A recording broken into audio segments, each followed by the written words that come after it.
Salutación, saludos, bienvenidos al Sapiens. Les habla su amigo Ferran Prat. Vaya temazo que os traigo hoy. Vaya salto en el tiempo. Y como si trianguláramos del pasado, nos hablará del presente. Muy extraño, ¿verdad?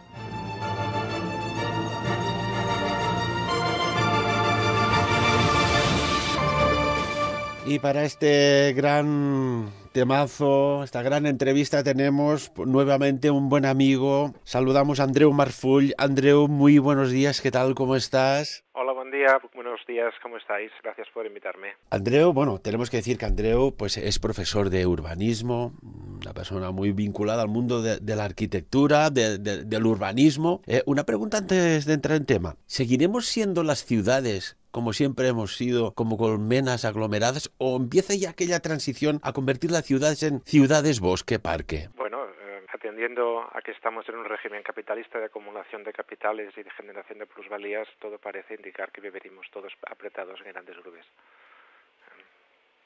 Si me preguntas lo que pienso, es realmente un tema importantísimo y tiene que ver con el sistema económico, pero sí, las previsiones de las Naciones Unidas, basándose en las evidencias, implican que se va a acelerar, digamos, el proceso de urbanización planetario.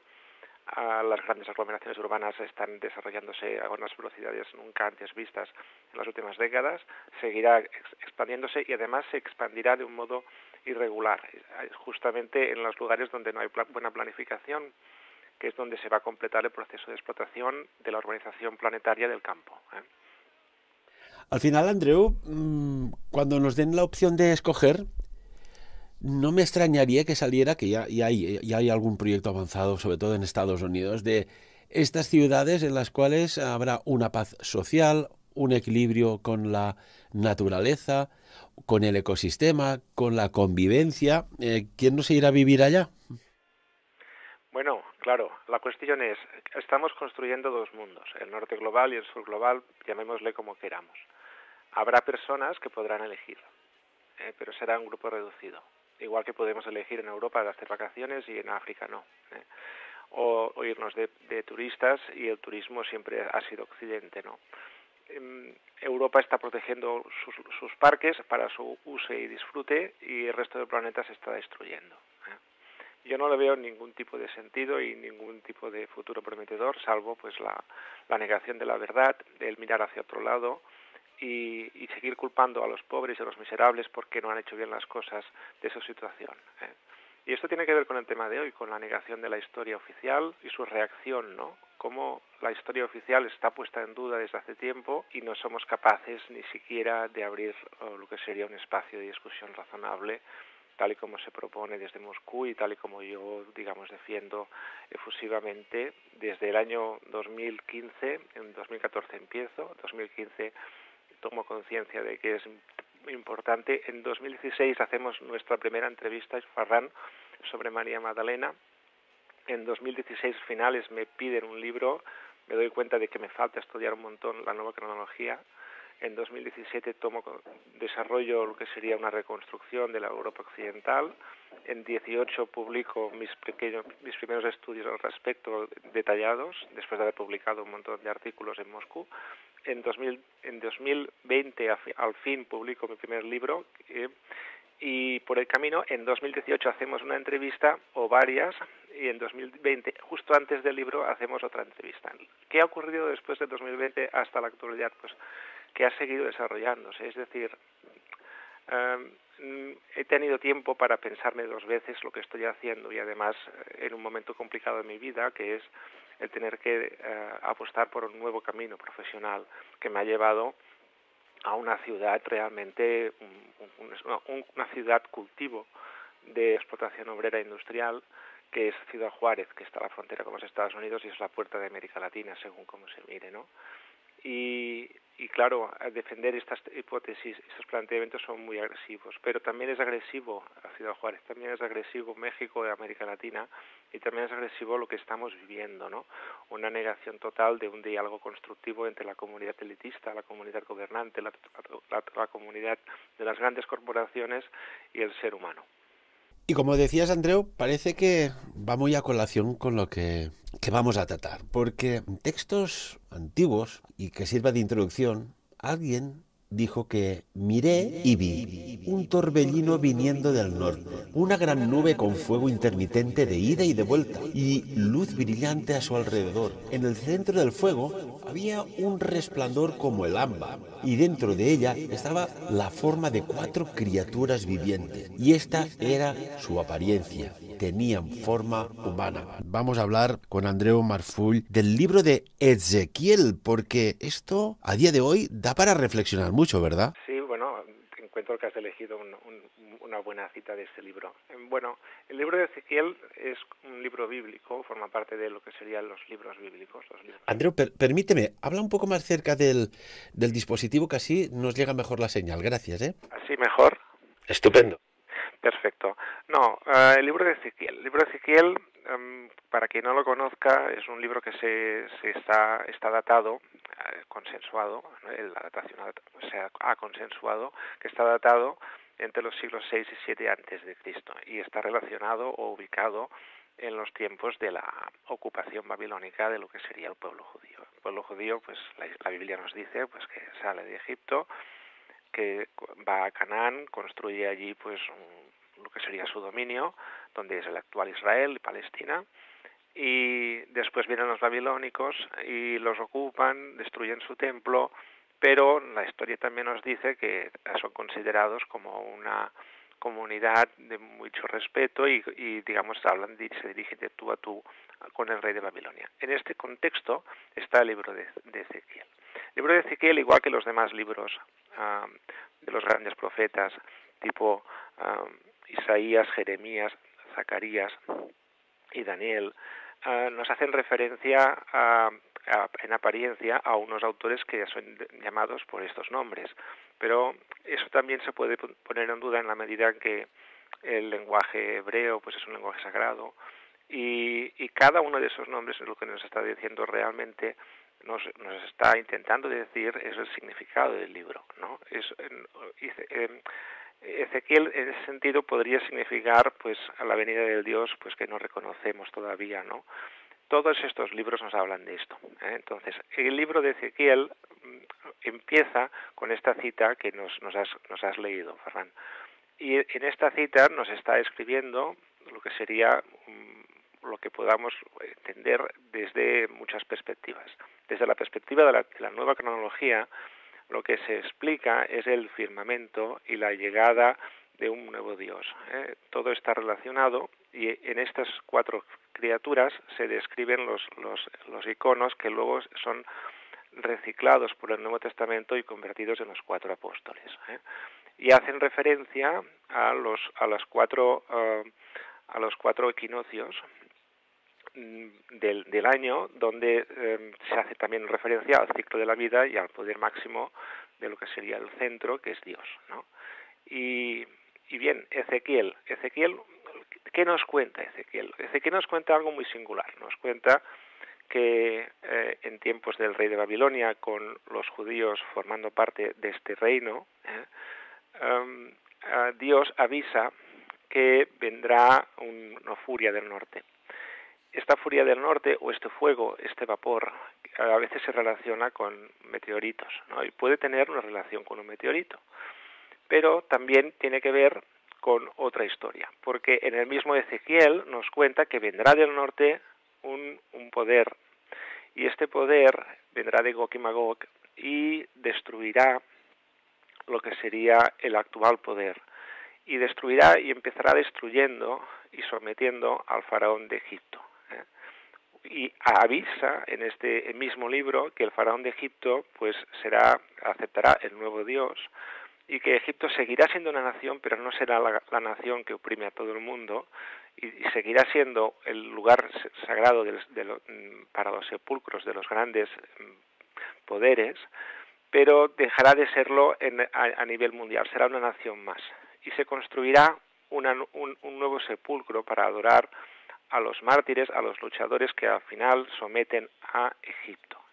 Cuando esto ocurre, nos dice que en Jerusalén, en una ciudad llamada Jerusalén, se construirá una nueva iglesia con unos nuevos sacerdotes.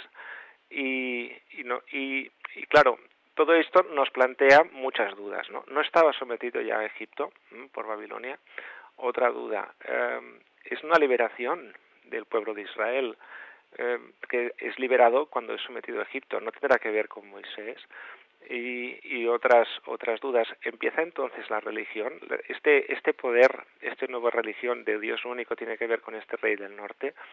Bueno, pues allí pues la nueva cronología nos apunta a una solución de este enigma, y si quieres te la cuento.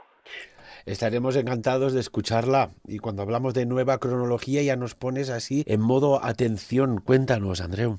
A ver, la nueva cronología se basa en la evidencia de lo que sería la reconstrucción y la construcción de la historia y del mapa cronológico oficial entre los siglos XVII, XVIII y XIX. XVII, XVIII y XIX sobre todo, y empezando en un libro, como un libro principal que se publica en fecha del siglo XVI.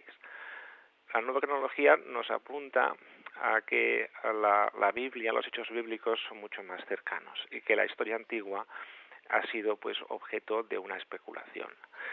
En ese sentido, recuerdo a los oyentes de esta emisora que a quienes nos escuchen por el canal que sea, que no es hasta el siglo XIX que se construye lo que sería la comprensión del pasado real de la historia humana y de la civilización y de la evolución de las especies, pero que hasta el siglo XIX la historia pues es mucho más simple y el tiempo es mucho más breve en lo que sería su totalidad. La historia empieza con la creación del mundo por Dios, ahora actualmente pues unos 7.000 y pico años, y, es decir, como 5.000 antes de Cristo y 2.000 después de Cristo, y en este contexto pues no existe prehistoria. Entonces hay ahí pues una construcción de un pasado mítico que por si fuera poco, no es hasta los siglos XV y XVI cuando se les pone fechas en el mapa cronológico oficial, ¿vale? Claro, esto sumado a la evidencia de que, por ejemplo, existe un vacío entre lo que sería el pueblo de Israel en tiempos del rey David y la construcción realmente de los libros sagrados del judaísmo en la Edad Media, con la evidencia añadida de que no tenemos apellidos más allá realmente de los apellidos nobiliarios, más allá del siglo X, ¿no? Después de Cristo, o sea, anteriores no hay apellidos nobiliarios. Hay como unos grandes linajes, pero esto no representa la humanidad. Se nos habla que hay un derecho romano. ¿Qué derecho romano va a haber si no se ha conservado ni siquiera un documento con los apellidos romanos, ¿no? Entonces, hay muchas evidencias de que algo empieza en la Edad Media. En la Edad Media empieza muchísimas cosas. Lo que cuesta más de entender es que empiece lo que sería un relato que se construya en la forma de Biblia y que al final acabe distorsionándose y construyendo pues un pasado para la Biblia distinto a lo que sería a lo que realmente habría ocurrido. Y aquí tenemos las evidencias y las pruebas pues de muchos autores contemporáneos de esa época, como es Baruch Spinoza. Spinoza nos dice a finales del XVII, en un libro publicado en esa fecha, es decir, casi en el siglo XVIII, nos dice pues que el principado judío es el modelo a seguir y que no podemos olvidarnos que hay como un orden que es la ley de Dios que tenemos que seguir y que tenemos que conservar pues lo que sería una estructura tripartita de poder entre el príncipe, el pontífice y el pueblo organizado, ¿no? Claro, dices, y Spinoza nos hace referencia al pasado hebreo de las naciones hebreas, ¿no? Dices, entonces piensas, ¿por qué Spinoza nos dice que tenemos que recuperar algo que es tan antiguo, ¿no? Bueno, pues porque no es antiguo. Entonces, ¿cómo se comprueba esto? Pues eso se comprueba que en su obra Spinoza no habla en ningún momento de la Edad Media, ni del cristianismo, ni de la historia del Papa de Roma, ¿no? Claro, luego está la evidencia de Isaac Newton. Isaac Newton se publica un libro en su nombre en 1733, que hace referencia a una interpretación de las profecías de Daniel y de Juan, es decir, el libro del Apocalipsis, y nos comenta pues que todo el libro del Apocalipsis hace referencia a la ocupación mongol entre los siglos XIII y XV. Entonces, la nueva cronología, por otras vías, llega a la misma conclusión. ¿Y cómo ha construido la historia este pasado? Pues bueno, pues ha construido poniendo todas las cosas al revés, ¿no? Poniendo la última pirámide al principio de las pirámides, poniendo el final de lo que sería la historia judía con la llegada de Genghis Khan a las tierras de Persia, media Europa, China y demás, y la India, y siendo en verdad que el inicio de la expansión de lo que sería el proyecto judío, ¿no? Y claro, esto pues genera mucha estupefacción y mucha reacción. Bueno, de este tema también se aprende, aunque uno no esté preparado nunca para recibir lo que sería la dificultad tan manifiesta de reconocer que este relato pues tiene mucho sentido, ¿no? Bien, entonces Ezequiel nos cuenta la historia tal como fue, una historia.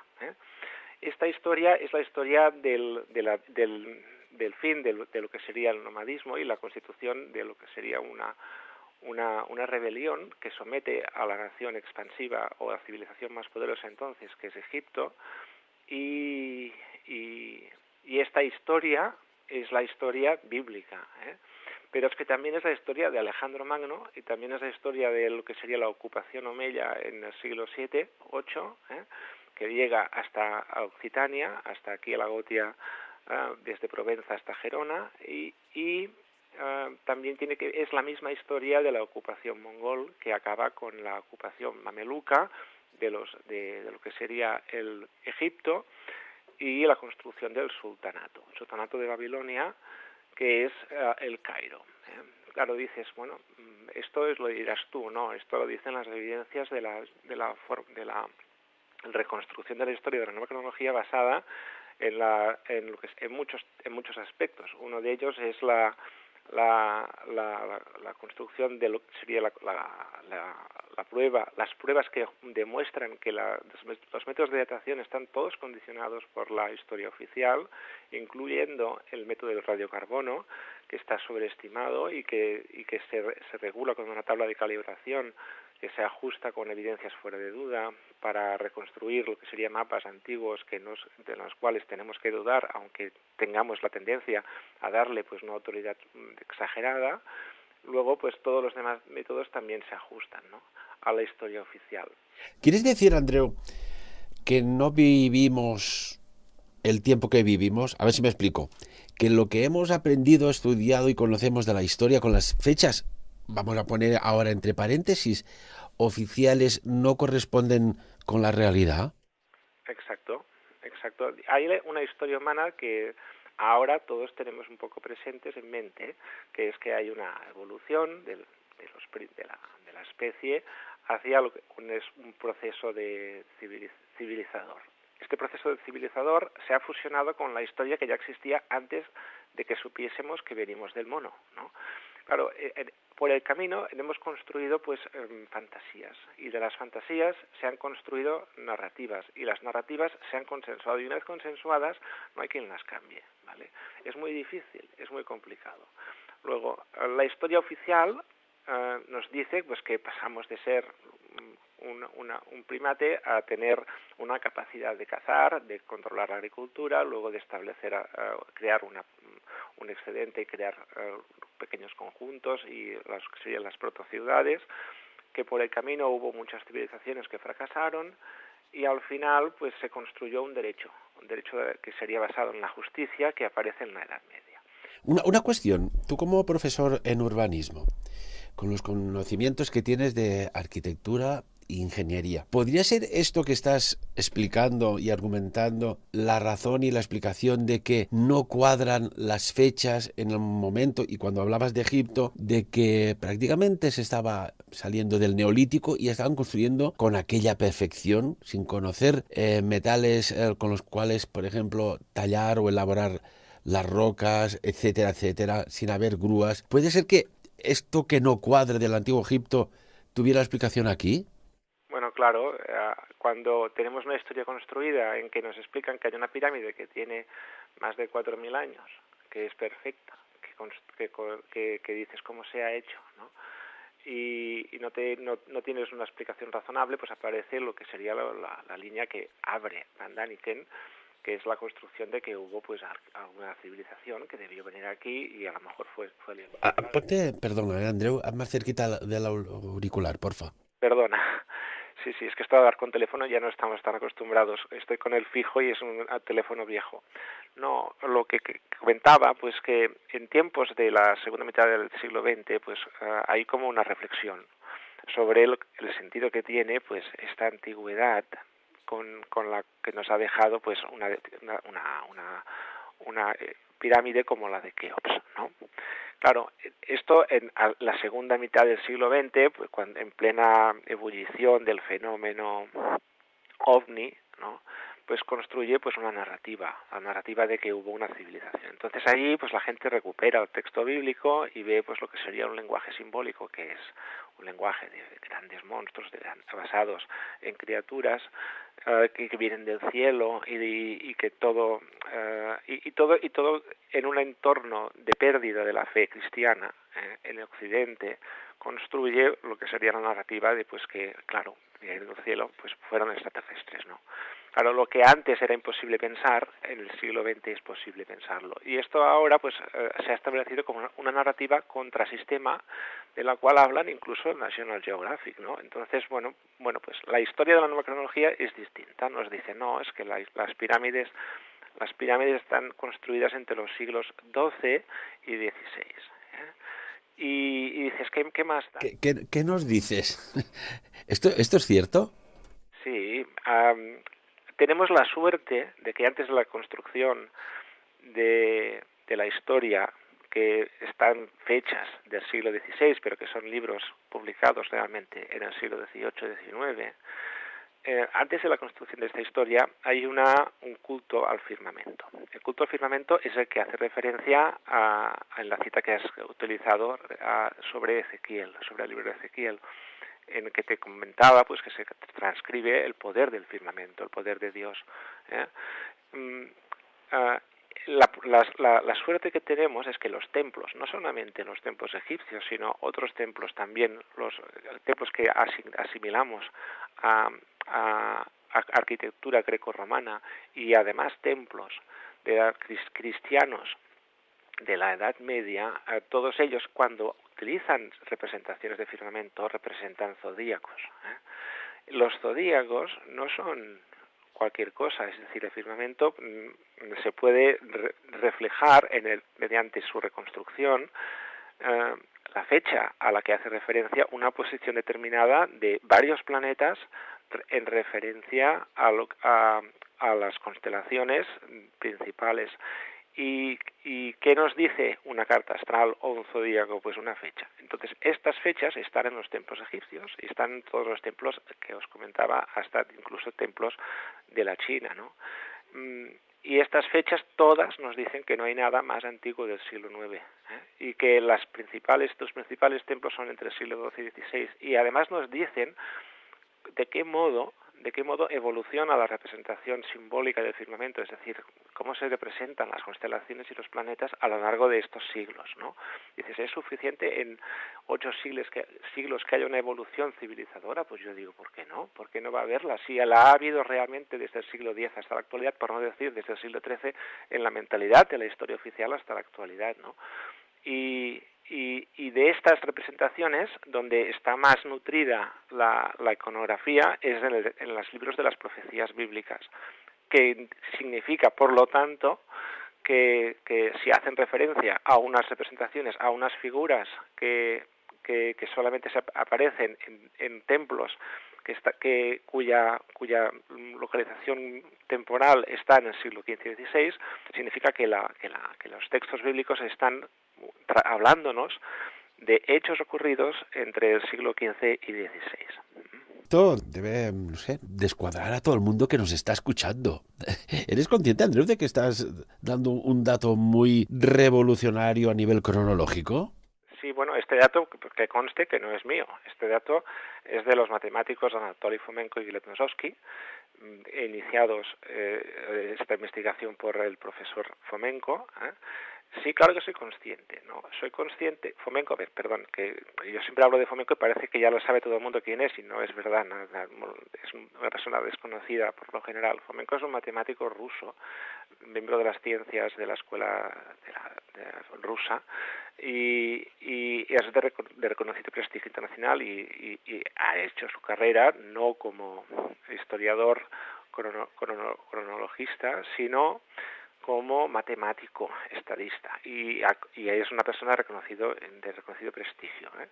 Entonces, claro que soy consciente de esto. A ver, te comentaba, ¿no? Yo cuando empiezo en el 2016 y gracias a ti, pues me propones una entrevista a una persona que nunca había sido entrevistada, ¿no? Como yo. Y como muy patosamente, pues salí adelante de esta entrevista y se pone en evidencia diciendo pues que María Magdalena hace referencia a hechos de la Edad Media. Desde entonces he recibido lo que sería una fuerte dosis de realismo de lo que es el comportamiento de las ideas del ser humano, ¿no? Cómo reacciona la gente. Entonces, bueno, pues he recibido mucho desprecio. Pero es que el desprecio, cuando uno está motivado por lo que sería la inocencia de una persona que lo que entiende es lo que ve y lo que razona, y que comprende que es importante y sencillamente tiene la única intención de compartirlo, de acabar de entenderlo, y en lugar de darme cuenta de que estaba equivocado, me he dado cuenta de que tenía toda la razón del mundo, y que la gente no lo niega por ningún tipo de razonamiento, sino pura y llanamente por su ignorancia, por la ignorancia construida al haberse creído otra historia que le gusta más, porque claro, incluso los judíos no aceptan que vienen de lo que sería la historia de Genghis Khan. Claro, ¿por qué? Bueno, ¿por qué no? Entonces, los judíos de la Edad Media que vienen a Europa provienen todos de Babilonia, ¿no? Entonces dices, Genghis Khan conquista Babilonia y se instalan allí sus poderes y sus nietos y sus bisnietos, hasta la actualidad casi, ¿no? Claro, dices, bueno, también se instalan en la China y se instalan en toda Rusia, son los fundadores, ¿no?, de Rusia, y ¿por qué no van a serlo también de Europa? Claro, ¿era o no era judía María Magdalena cuando llega a Provenza, no? Bueno, pues es como un espacio que dices, ¿cómo es que no les interesa? Pues no les interesa porque un cristiano no quiere renunciar a ser cristiano, igual que un judío tampoco, ¿no? Y tampoco un islamista quiere renunciar lo que sería a la construcción del mito de Mahoma. Bueno, aquí tengo que decirte que ante lo que había en Egipto, las pirámides, Saladino, cuando estuvo y conquistó Egipto, lo primero que quiso hacer era desmontar las pirámides para que no hubiera rastro de otra historia que no interesara. Y evidentemente que no pudo. ¿Qué hizo la colonización española en América? Destruir todo lo que sería el pasado que se le llama hispánico, ¿no? ¿Qué hizo la colonización portuguesa en África y en la India cuando empezó, y además llegó hasta la China, ¿no?, y a Japón, los portugueses, pues destruirlo todo, ¿no? ¿Qué hicieron lo que serían los árabes con el Corán también en su momento? Pues también hicieron limpieza bíblica de lo que sería el libro sagrado, y al final construyeron el Corán con la pluma de Mahoma. ¿Qué hicieron en la Iglesia Católica? Pues también, y fueron compilando los libros sagrados. Claro, todos tenemos como un aprendizaje, ¿no? Y aquí voy a compartir también lo que sería el reconocimiento de que yo mismo he sido objeto de manipulación, ¿no? Yo cuando soy profesional de urbanismo, yo pienso que tengo todo el discurso aprendido y me gano la vida. Me gano la vida hasta que el urbanismo fracasa, porque el urbanismo aquí en España fracasa cuando nos damos cuenta todos que hemos especulado con el dinero, incluso con la hacienda pública, y ahora el urbanismo está de capa caída, ¿no? Y después me doy cuenta de que he estado repitiendo como un loro lo que serían las pautas de los principios del urbanismo catalán, ¿no? Claro, como quien dice el urbanismo catalán, dice la historia de los textos cristianos, dice la Biblia, dice la historia en general, y claro, un aficionado a Egipto pues te dirá que todo es muy antiguo, un historiador aficionado pues a la construcción de lo que sería la historia judía europea, pues te dirá que sabe más que tú y que vas, ¿no? Claro, cuando te das cuenta de que ni siquiera los judíos, que realmente están buscando sus orígenes en las tierras occitanas, en los que había un principado, incluso en Barcelona, en tiempos de lo que sería la Gran Cruzada, de la primera Gran Cruzada cristiana a Jerusalén, ¿no? Donde fue el conde de Tolosa con su hermanastro, el conde de Barcelona, que esto nadie se acuerda, y en ese momento, pues allí había un exiliado de Babilonia que era el príncipe de Barcelona, que su hijo fue príncipe de Toledo, ¿eh? Y dices, pues si esto es contemporáneo, ¿cómo es que la gente no se lo lee, no se lo mira? Y incluso los judíos que lo saben y que lo siguen y que buscan sus ascendencias con estas familias, porque lo que sería el éxodo judío, recordémoslo, empieza en España, empieza precisamente con la colonización de América, ¿no? Y cuando los propios judíos no tienen realmente intención de cambiar la historia judía, que solamente buscan sus ancestros que los comuniquen con el rey David, pues te das cuenta pues que ni siquiera los judíos se interesan por una historia que los pone en el centro de la historia. ¿Por qué no se interesan? Porque, bueno, pues claro, pues que hemos construido el mito de Gengis Khan como un salvaje, ¿no? Entonces, me decías, estas bolas de fuego que hacen pensar, yo te decía, a lo mejor apuntas y otras personas entienden que cuando ven algo que viene del norte con fuego y con humo, pues es un cometa, ¿no? Y yo te digo, no, es una fuerza poderosa, pero es que te digo más, Ferran, te digo más, son los cañones, Es la historia de la invasión de lo que sería mediante la pólvora, ¿no?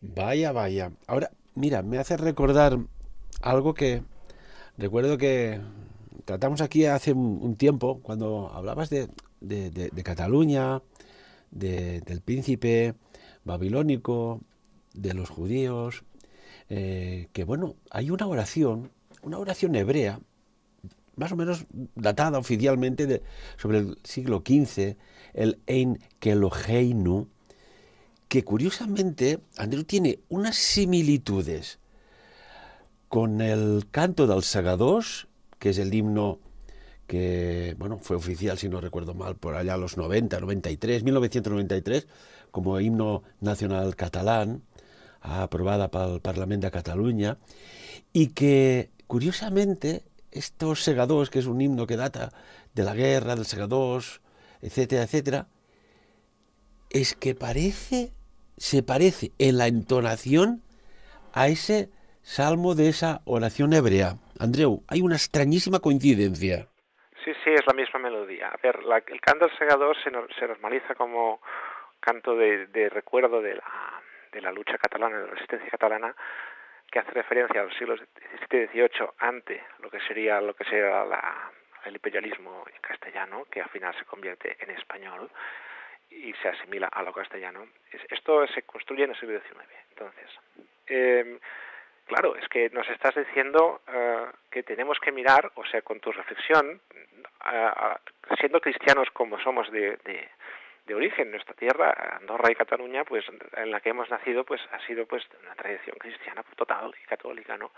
Claro, todavía no nos hemos dado cuenta ni como andorranos, que es un principado, ni como Cataluña, que es otro principado, que los únicos principados que había en el siglo en los siglos medievales, donde triunfaron, donde se expandieron y se hicieron famosos y construyeron sus libros los judíos, fue aquí, fue en Andorra, en el Rosellón, en Foix, en Narbona, en Provenza, en Barcelona. Entonces, bueno, tampoco somos capaces ni siquiera como estudiantes académicos, como profesores, como catedráticos de la Universidad Catalana y andorrana, de construir lo que sería la historia de decir, bueno, pues a ver, si resulta que los médicos, los abogados, los letrados, los traductores, los juristas, los que administran el patrimonio del rey, son todos judíos, hasta Cristóbal Colón, que dice, no, es que ya eran conversos. Bueno, eran conversos ya, pero después de la historia nos ha dejado esta historia que todos pasaron por la hoguera, ¿no? Pero no, es que eran conversos o eran judíos. ¿Por qué fueron quemados entonces, no? Claro, la historia de estas tierras nuestras, de Andorra, de nuestros principados y de los principados europeos de Occidente, es la historia de los únicos principados que hubo, el linaje del rey David.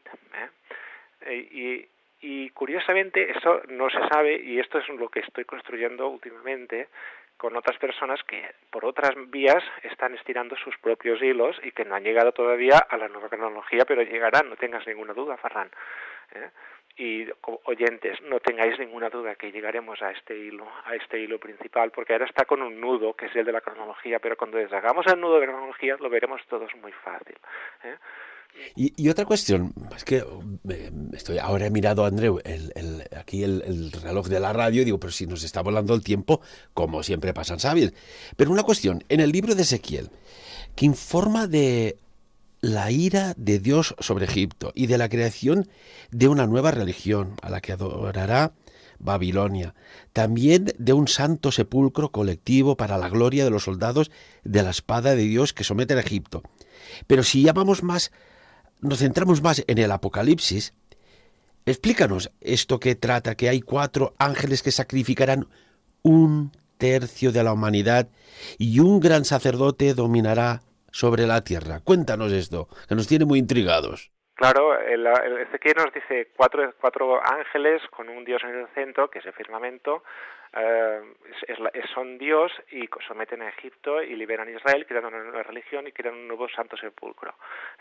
¿Qué dice el Apocalipsis? Pues dice que 4 ángeles enviados por Dios destruyen lo que sería 1/3 de la humanidad, y después viene otro ángel que es un león que tiene un pie en el mar, un pie en la tierra, y que le dice a Juan, cómete el libro. El libro que se come Juan es la historia real y le dice, este es el libro nuevo que tienes que aprenderte. Le da una vara y esta vara es la vara del Papa, es la vara pero no del Papa sino del prepapa, que es el Preste Juan. Preste Juan, que la historia oficial nos lo asimila a Gengis Khan. Y además en el Apocalipsis nos hace referencia 5 veces en este episodio a 1260, y es en 1260 cuando se somete Bagdad y cuando se somete Constantinopla en la historia por parte de poderes que los asimilamos cuanto a Constantinopla a los paleólogos, pero nadie se preocupa de entender por qué un paleólogo que no existía antes como tal, y paleólogo significa antiguo, es un linaje que aparece en 1260, gobierna el Imperio Romano hasta la capitulación en el siglo XV por los otomanos y desaparece como tal apellido, ¿no? Bueno, pues la historia del Apocalipsis es la misma historia, tal y como nos dice Isaac Newton, de lo que sería la profecía de Ezequiel. Todas las profecías que no son profecías, que son libros de historia, pero que los hemos convertido en profecías de lo que serían Zacarías, Ezequiel, Isaías, Jeremías, Daniel, nos dicen, vendrá un nuevo Dios y tendremos que adorarlo todos. También nos dicen que cuando llega este Dios no lo aceptamos. Es lo que hicimos con Cristo. Qué fuerte. Ahora sí que nos estás tocando algo más que los corazones. Cuéntanos. Nos estás tocando el alma, quizás. Las 4 profecías o 5 libros proféticos, 4 o 5 que existen en la Biblia, estos que os cito, dicen que vendrá un Salvador y que vendrá que será la palabra de Dios, pero que será una espada y será con fuego, vendrá con fuego, será como un león, ¿no? Vendrá del norte, someterá a Egipto y luego se irá, y no lo reconoceremos, pero luego construiremos un templo en su honor, ¿no? Bueno, pues esta historia tiene que ver, por ejemplo, con la Meca, y ahora creo que es importante que ya que tenemos poco tiempo hablar de esto, ¿no? Hay un historiador que es un amante del Islam, que se llama Dan Gibson, que es canadiense, que construye lo que sería pues hace un seguimiento y hace un rastreo de lo que sería el culto del Islam alrededor de la Meca. La Meca, como sabéis, es el lugar de peregrinación del Islam, y todos los templos, todas las mezquitas tienen un alquibla, que es el muro que apunta a la Meca. Claro, ¿qué dice Hutchinson? No es que no apunta a la Meca, hay templos que apuntan antiguamente hacia otra latitud, La historia nos dice que antes de ir a la Meca, el culto del Islam era a Jerusalén. Pero es que dice, no, es que tampoco es Jerusalén, porque incluso templos en Jerusalén apuntan hacia otro lado, ¿no?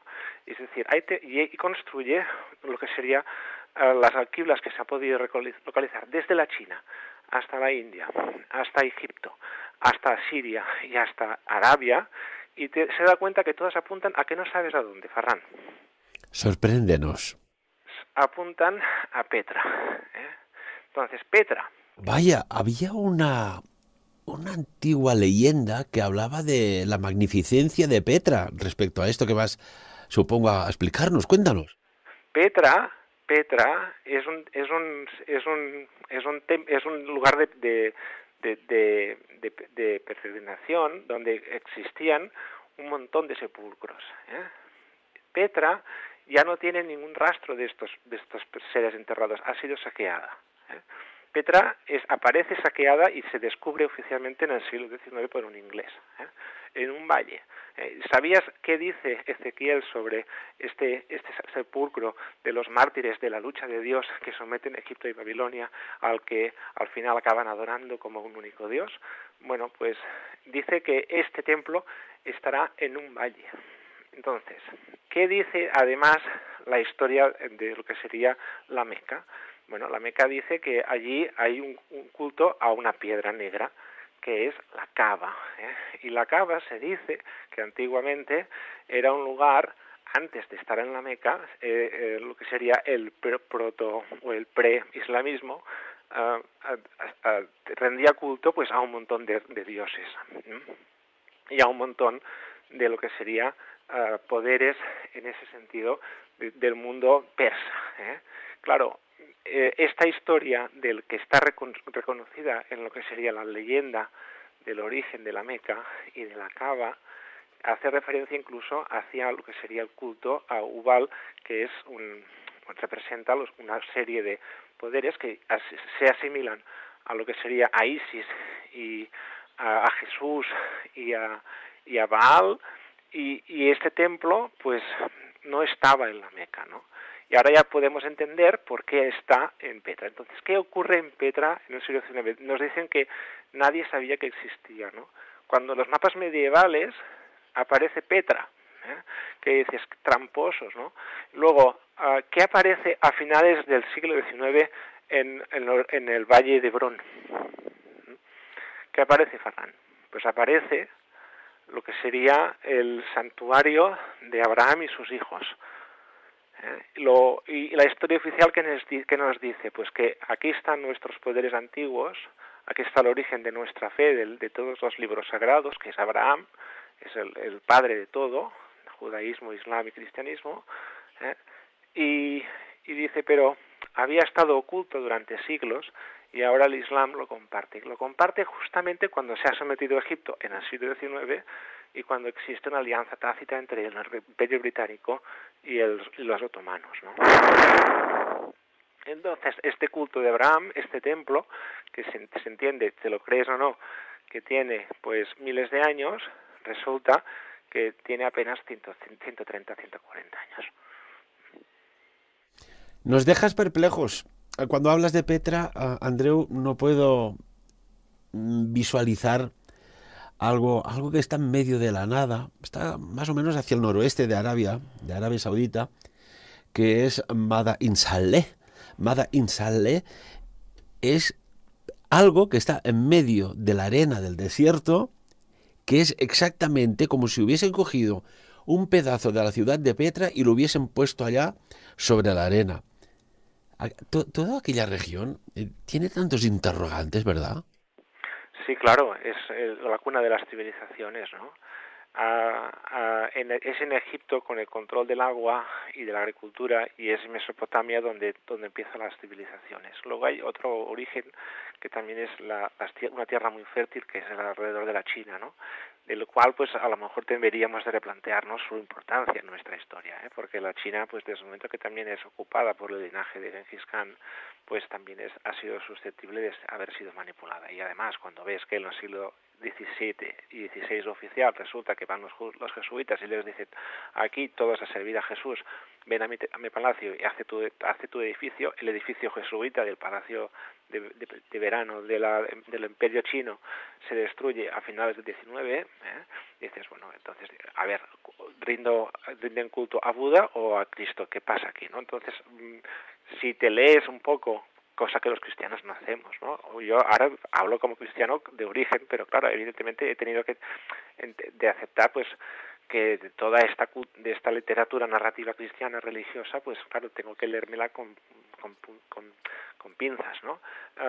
Resulta que el Nuevo Testamento es una copia de lo que sería la historia de Buda, ¿no? Que tenía su iluminación, que tiene un origen noble, que se dedica a lo que sería reinar en el cielo, no en la tierra, etcétera, etcétera, ¿no? Y dices, bueno, pues ¿qué pasa? Bueno, pues la nueva cronología, Fomenko y su compañero principal, que es Nosowski, nos lo comenta, ¿no? Claro, es que el Buda, el Cristo y el Dios judío, todos empiezan juntos, ¿no?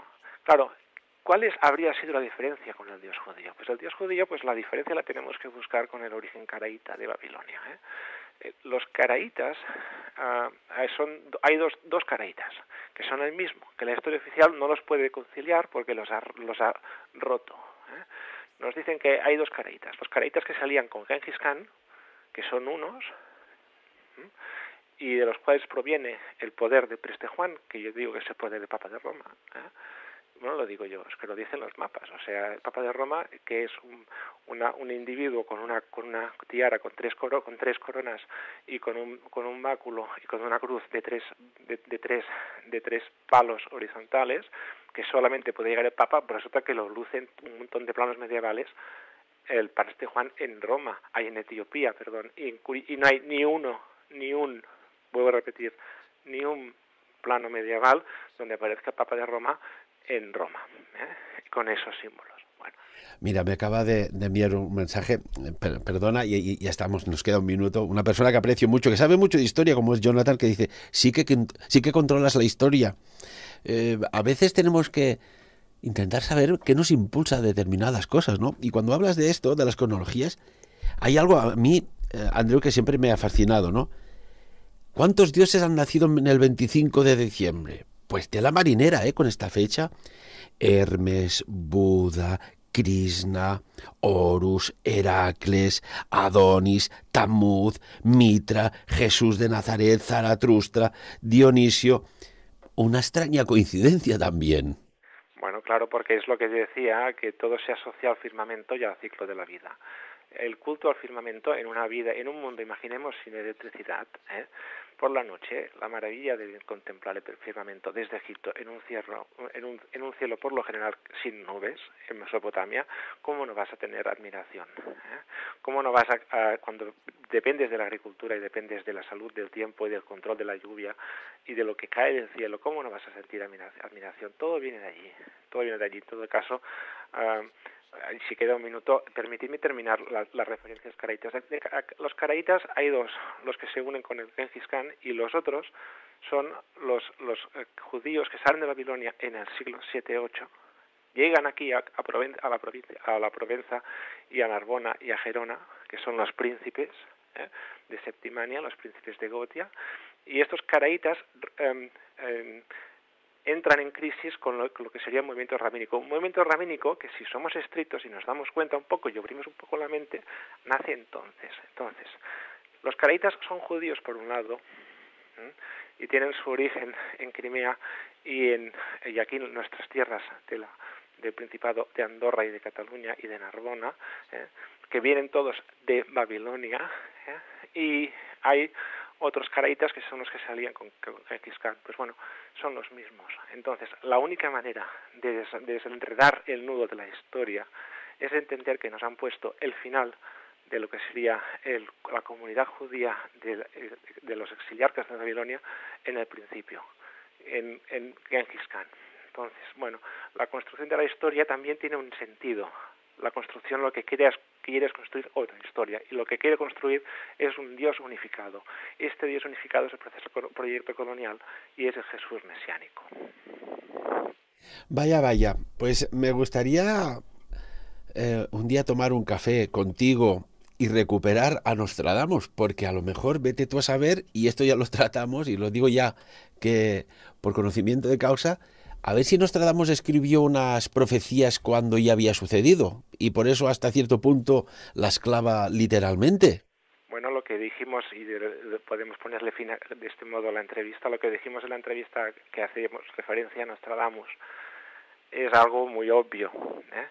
¿Quién construye el mapa cronológico según la historia oficial y qué cosa que resalta siempre Fomenko? El mapa cronológico de la historia con la historia de las civilizaciones antiguas lo construye un tal Joseph Justus Petavius. Su padre es el mecenas de Nostradamus. Entonces, el creador de la historia falsificada, que se construye desde la órbita de París, Roma, Países Bajos y Barcelona.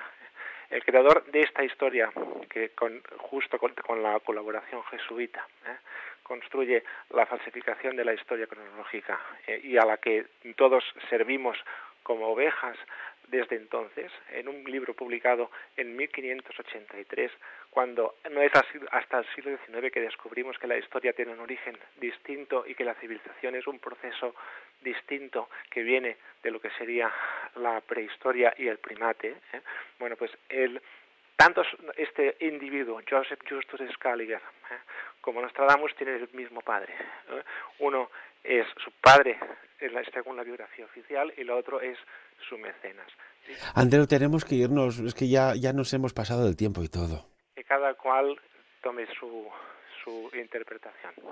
Hemos escuchado, habéis escuchado, han escuchado, tomen sus propias conclusiones. Andreu Marfull, como siempre, un placer tenerte con nosotros. Si más no, nos das un chute a las conexiones neuronales que de vez en cuando ya va bien, ya. No es la intención. Gracias a ti. Un abrazo.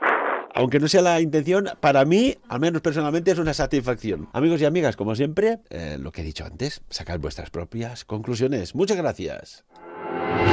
Sapiens. Dirigit i presentat per Ferran Prat.